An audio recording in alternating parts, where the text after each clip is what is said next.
নির্যাতিত করতে পারে, যে জাতির সন্তানরা জীবন দিয়ে জুলুমের বিরুদ্ধে লড়াই করতে পারে, সে জাতির যুবক সন্তানরা আরেকবার লড়াই করবে, আরেকবার যুদ্ধ করবে।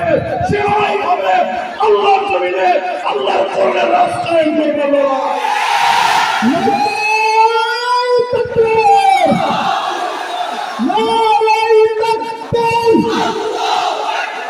এই সমাজ ভাঙতে হবে,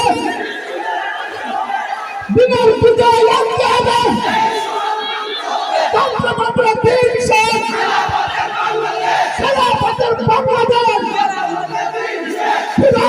খুদার জমিন, কর্মকার খুদার দেন। মুহতারাম হাজিরিন, ইসলামী বিপ্লব করার জন্য প্রস্তুত আছেন তো? শুধু স্লোগান দিয়ে, শুধু বক্তৃতা দিয়ে, শুধু স্লোগান আর বক্তৃতা দিয়ে বিপ্লব আসবে না। বসেন বসেন বসেন বসেন সবাই বসেন। স্লোগান আর বক্তৃতা দিয়ে বিপ্লব আসবে না। কথা বলেন ঠিক না বেঠে? এই বিপ্লব আনার জন্য মেহনত করতে হবে। পরিশ্রম করবেন তো সবাই।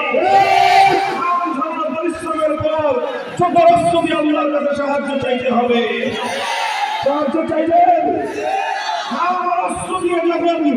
এই মাটি বিপ্লবের জন্য উর্বর হবে। তখন এই মাটিতে আল্লাহ রাস্তায় করবার জন্য তাগুতের বিচার শাসন ব্যবস্থাকে উৎখাত করে আল্লাহর দ্বীনের বিজয় আনবার জন্য, আল্লাহর রাজ করবার জন্য শহীদি ইচ্ছাতে যেতে হবে। মাথায় কাপড়ের কাপড় বেঁধে বুকের তাজা রক্ত দেওয়ার জন্য শহীদি ইচ্ছায় যাবেন কারা কারা?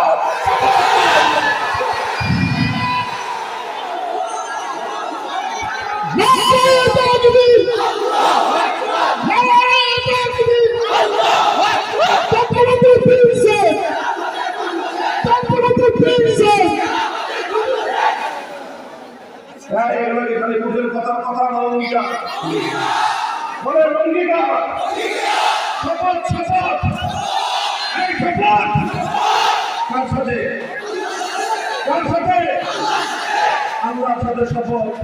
আল্লাহ দেখছেন, আল্লাহ শুনছেন, কাজেই এখন আল্লাহর কাছে যার যার হিসাবটা আপনার দিতে হবে।